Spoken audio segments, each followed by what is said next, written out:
Hello everyone, welcome to my YouTube channel.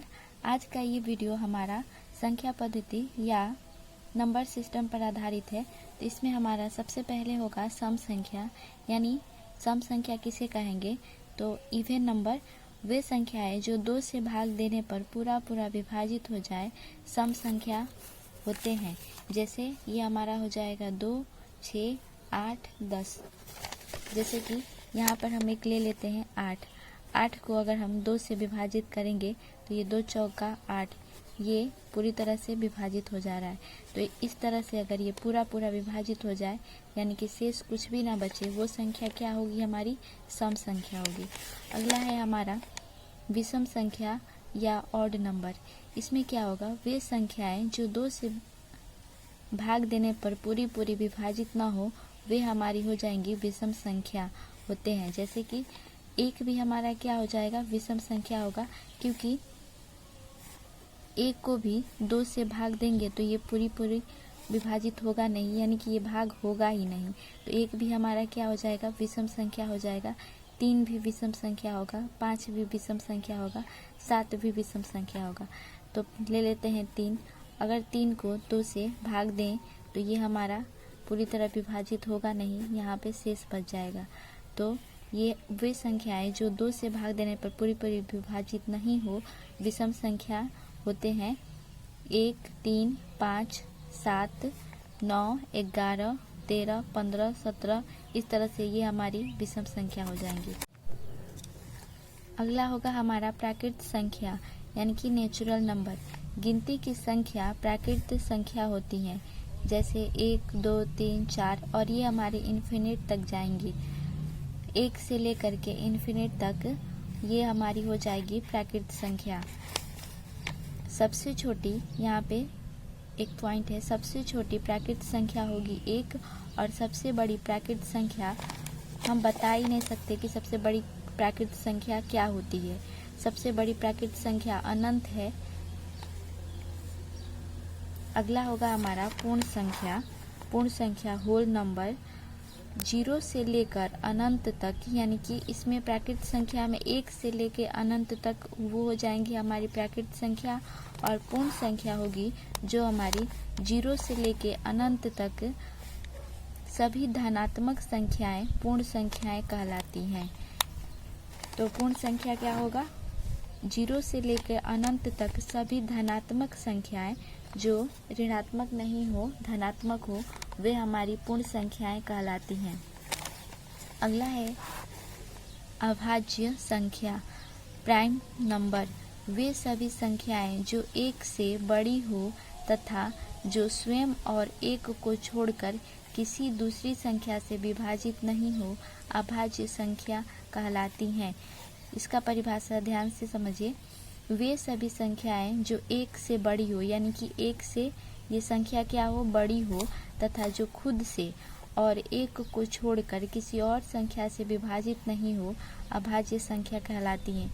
यहाँ पे हमने लिया है, ये हमारी हो जाएंगी, जैसे कि ये उदाहरण है 2, 3,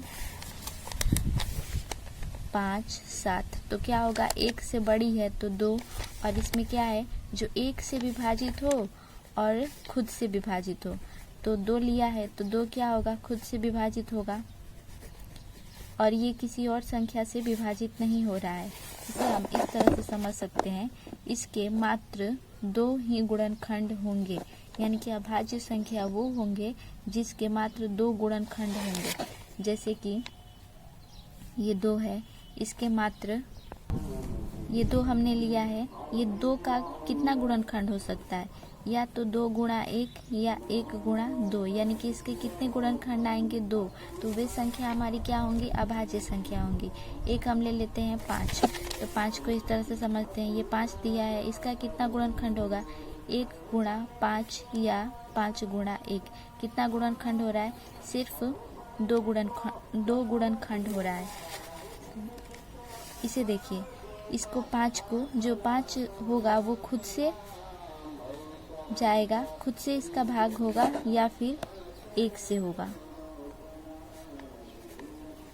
इस तरह से आप समझ गए होंगे कि अभाज्य संख्या क्या होती है। 11 को ले लेते हैं। सबसे पहले 11, तो इसका परिभाषा क्या है, जो 1 से विभाजित हो या खुद से विभाजित हो, यानी कि जो संख्या है उससे विभाजित हो या 1 से विभाजित हो। तो यहाँ पर ये जो 11 हम लोग लिए हैं, ये 11 या तो 11 से विभाजित होगा या फिर 1 से विभाजित होगा। ये 11 किसी और संख्या से विभाजित नहीं हो रहा है। तो ऐसी संख्याएं जो 1 या खुद से विभाजित हो वो अभाज्य संख्या कहलाती हैं।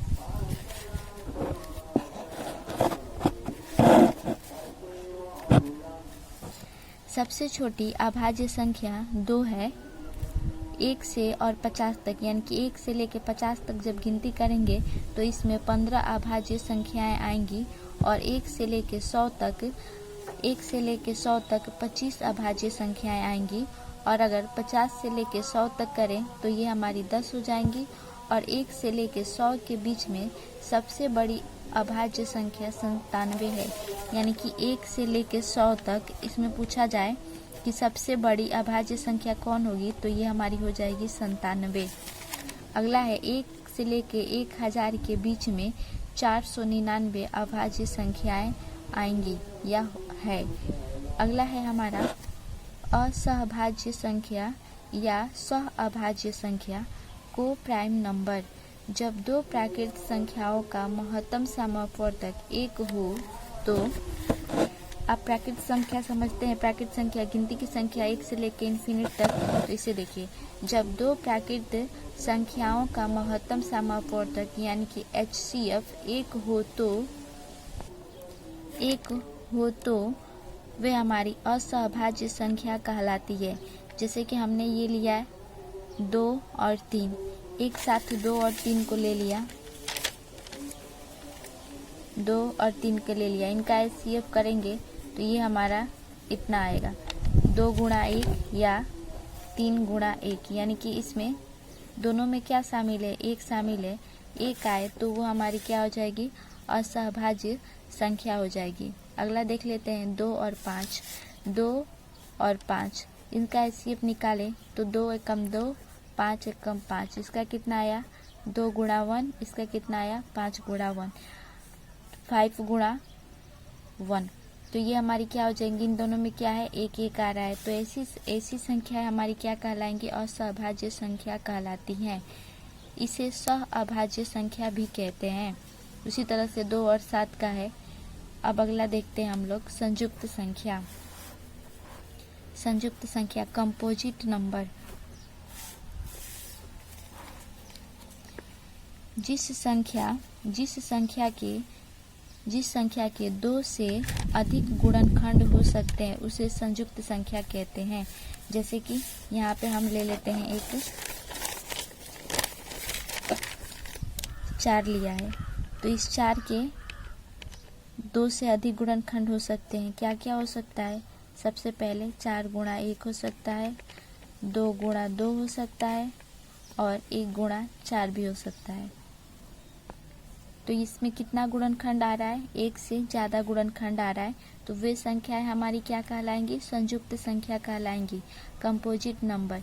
एक और देखते हैं 6 का हमारा कितना गुणनखंड होगा, 1 गुणा 6, 3 गुणा 2 और क्या हो जाएगा 6 गुणा 1, 2 गुणा 3। तो ये हमारी क्या हो जाए, 1 से ज़्यादा गुणनखंड आ रहा है, तो ये हमारी वैसी संख्या क्या कहलाएंगी, संयुक्त संख्या कहलाएंगी। एक यहाँ पे एक नोट करके दिया है, इम्पोर्टेंट पॉइंट है, एक न तो अभाज्य संख्या है और न संयुक्त संख्या है। एक यहाँ पे देख सकते हैं अभाज्य संख्या का परिभाषा क्या था। अभाज्य संख्या का परिभाषा था वे सभी संख्याएं जो 1 से बड़ी हो, यानी कि 1 क्या है, ना ही हमारी अभाज्य संख्या होगी और ना ही हमारी संयुक्त संख्या होगी।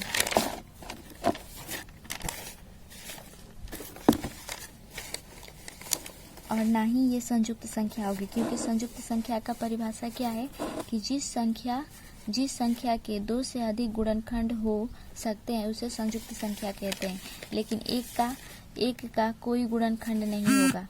यहाँ पर एक का कोई गुणनखंड नहीं होगा, इसीलिए एक ना ही तो अभाज्य संख्या होगी न संयुक्त संख्या होगी। तो एक क्या होगा, एक हमारा विषम संख्या होगा। एक क्या होगा, एक हमारी विषम संख्या होगी। अगला देखते हैं, तीन सबसे छोटी विषम अभाज्य संख्या है। दो मात्र एक ऐसी संख्या है जो सम तथा अभाज्य दोनों है। दो क्या होगी, दो सम संख्या भी होगी और अभाज्य दोनों संख्या होगी, सम संख्या भी होगी और अभाज्य संख्या भी होगी। सात सबसे बड़ी एक अंक की विषम अभाज्य संख्या है। सात सबसे बड़ी यानी कि एक अंक का सबसे बड़ी विषम संख्या क्या होगी, विषम अभाज्य संख्या क्या होगी, तो वो 7